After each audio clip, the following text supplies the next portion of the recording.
Police अधीक्षक विनीत कुमार जैन द्वारा करीला मेले की तैयारियों के संबंध में प्रेस कॉन्फ्रेंस ली गई। प्रेस कॉन्फ्रेंस में पुलिस अधीक्षक जैन ने बताया कि रंग पंचमी पर मां जानकी धाम करीला में लगने वाले 3 दिवसीय मेले को लेकर सभी तैयारियां पूरी कर ली गई है। उन्होंने बताया कि श्रद्धालुओं को दर्शन करने के लिए परेशानी न हो, इसके लिए भी ध्यान रखा गया है। इस बार 1193 जवानों का बल लगा है, जिसमें अशोकनगर जिले के अलावा अन्य जिलों का भी बल शामिल है। वहीं उन्होंने बताया कि इस बार 6 घोड़ों से पेट्रोलिंग की जाएगी। जिन जगहों पर पुलिस के वाहन नहीं पहुंच सकते, वहां पर घोड़े पहुंचेंगे। 3 दिवसीय मेले में सबसे अधिक श्रद्धालु रंग पंचमी के दिन आते हैं। इन 3 दिनों में लगभग छोटे बड़े सभी वाहन 60,000 के करीब पहुंचते हैं। इन सभी वाहनों को पार्क करने के लिए 3 पार्किंग स्थल बनाए गए हैं। पार्किंग स्थलों तक वाहन पहुंचेंगे। इसके बाद श्रद्धालु करीला पहाड़ी तक पैदल चलकर ही जाएंगे। यह 3 पार्किंग स्थल कानीखेड़ी, बमोरीशाला और ललितपुर गांव में बनाया गया है। किस तरह की चुनौती आती रहे इस मेले में? चुनौती यही है कि जितने भी दर्शनार्थी यहाँ श्रद्धा के साथ दर्शन करने आ रहे हैं, वो बिना किसी व्यवधान के दर्शन कर लें और दर्शन करके सुन वापस चलें। 1 मिनट में कितने श्रद्धालुओं को दर्शन करने की व्यवस्था है? ऐसा असेसमेंट तो नहीं है, लेकिन हाँ 9 रेलिंग है और 9 रेलिंग में लगातार श्रद्धालु आते रहते हैं और दर्शन करते रहते हैं।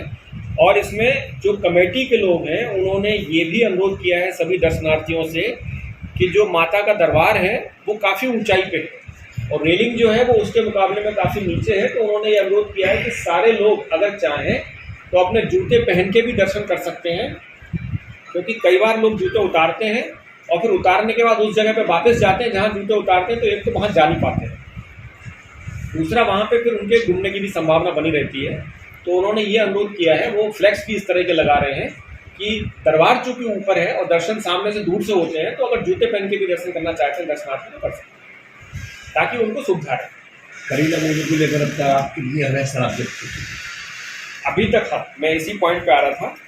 मैं जो 2024 का लोकसभा चुनाव है, जिसमें अपने जिले में 7 मई को वोटिंग होना है, उसमें हम लोगों ने जो अवैध शराब है और अवैध हथियार है, उन सब के खिलाफ कड़ी कार्रवाई की है।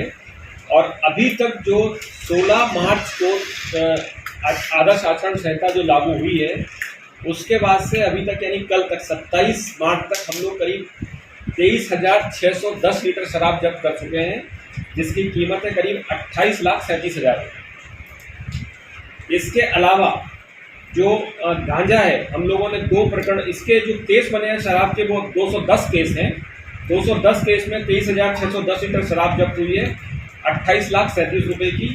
गांजा 2 केस बने हैं, जिनमें 118 किलो गांजा जब्त हुआ है, जिसकी कीमत है लगभग 16,26,000 रुपये।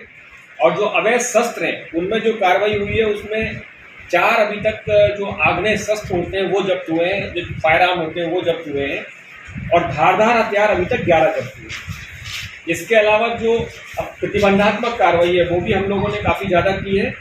अभी तक 107-116-3 में 926 प्रकरण हैं, 1318 इसमें व्यक्ति हैं, और जो बाउंड ओवर कराया गया है वो 551 लोगों का कराया गया है।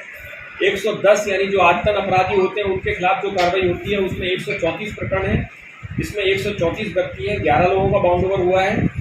151 की कार्रवाई 20 लोगों के खिलाफ हुई है, सभी का बाउंड ओवर हुआ है। जिला बदर का 1 प्रकरण हमने अभी तक पेश किया है, ऑर्डर भी नहीं हुआ है, लेकिन पेश 1 प्रकरण किया है। और जिला बदर उल्लंघन के मामले में 3 लोगों के खिलाफ कार्रवाई हुई है।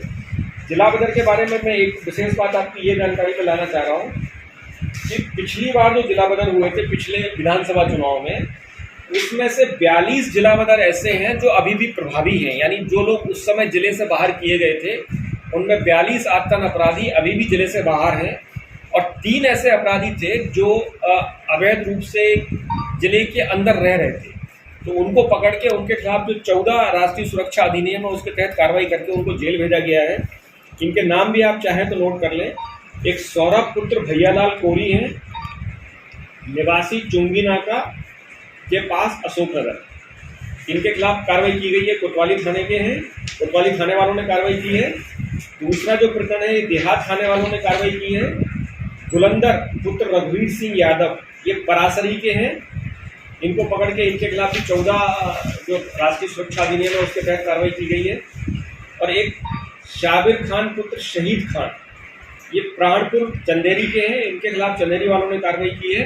तो 3 जिलावदर ऐसे हैं जो अवैध रूप से रह रहे थे, जो मतलब कलेक्टर के आदेश का उल्लंघन करके जिले में वापस आ गए थे या उस समय आए होंगे अस्थायी रूप से, तो उनके ऊपर हमारी निगाह है। और जो बाकी जिलावदर हैं इनकी भी हम लोग लगातार चेकिंग करा रहे हैं, और अगर कोई यहाँ आएगा तो हम लोगों के पास जानकारी आएगी तो उसके खिलाफ भी हम कड़ी कार्रवाई करेंगे। में हम लोगों ने 10-11 जगह रैंप बनवा दिए हैं।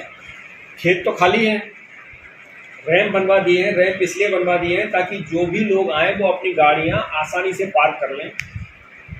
गाड़ियाँ अगर आसानी से पार्क कर लेंगे, रोड पे ज़्यादा देर तक गाड़ियाँ नहीं रहेंगी, तो जो पैदल या दर्शनार्थी हैं वो आराम से दर्शन करने के लिए आ सकेंगे। अगर रोड पे जाम लगेगा तो सबको परेशानी होगी।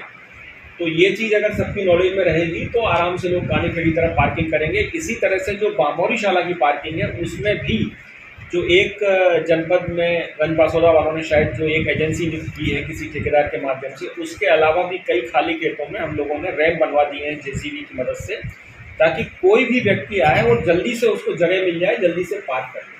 बामौरी शाला हालांकि विदिशा जिले में है, इसके बाद भी हम लोग अपने अधिकारी वहाँ पे पार्किंग में लगाते हैं, रोड व्यवस्था में लगाते हैं, क्योंकि वो आने वाले इस तरफ हैं तो उनको कोई दिक्कत नहीं।